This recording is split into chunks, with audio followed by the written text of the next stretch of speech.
Students, today we are going to discuss with the lumbar fascia. Lumbar fascia is the lumbar part of the deep fascia, which is situated in between the iliac crest and up to the 12th rib. Iliac crest up to the 12th rib. It has three layers, that is posterior, middle and the anterior. In the lumbar part, this three layer of this fascia that encloses two muscular compartments. Now let's talk about the posterior layer. We are going from behind to anterior, that is we will discuss first the posterior layer, then middle layer and the anterior layer in the lumbar part only. This posterior layer, it lies over the whole erector spinae muscle on the back. It attaches medially, like in midline. It attaches to the spinous processes and the supraspinatus ligament of all the sacral, lumbar and the thoracic vertebrae. Laterally, it traces from below to upward.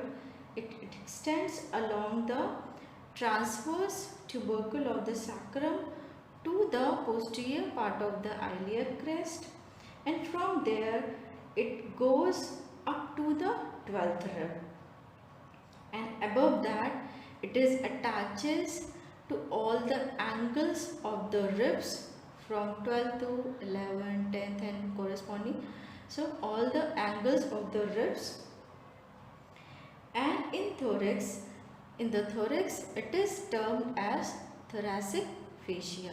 This posterior layer of the thoracolumbar fascia is termed as thoracic fascia in the thoracic layer, lumbar fascia in the lumbar region.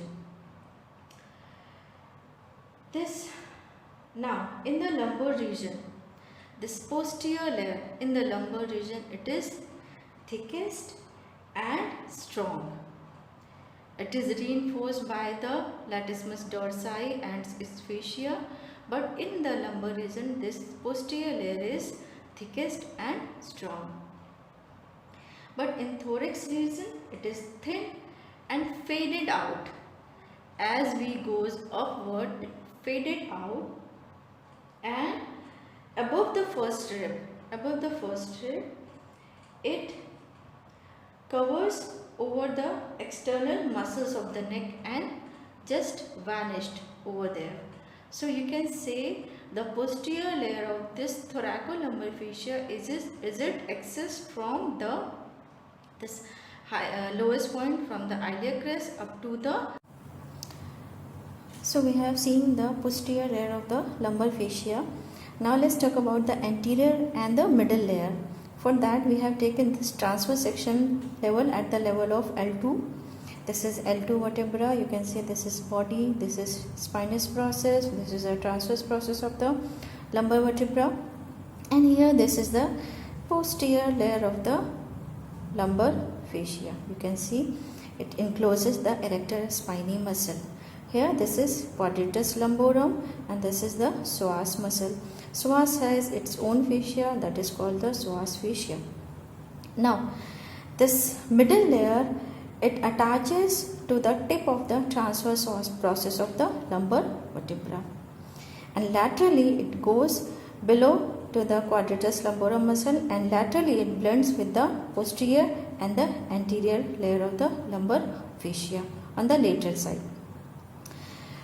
And the anterior layer of this lumbar fascia, medially it attaches over the, it is anterior to the tip of the transverse process of the lumbar vertebra, and laterally again it blends with the middle layer, and just by covering the quadratus lumborum muscle anteriorly, laterally it blends with the middle layer, and from here the transversus abdominis and the internal oblique muscles arises.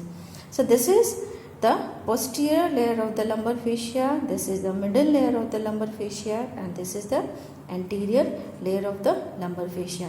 Remember that anterior and the middle layer, they are only present in the lumbar region, but this posterior layer of this lumbar fascia that extends up to the neck and below up to the iliac crest. It covers all over the back from below to the upward. This is the toughest most posterior layer, this is middle layer, and this is the anterior layer of the lumbar fascia. Okay.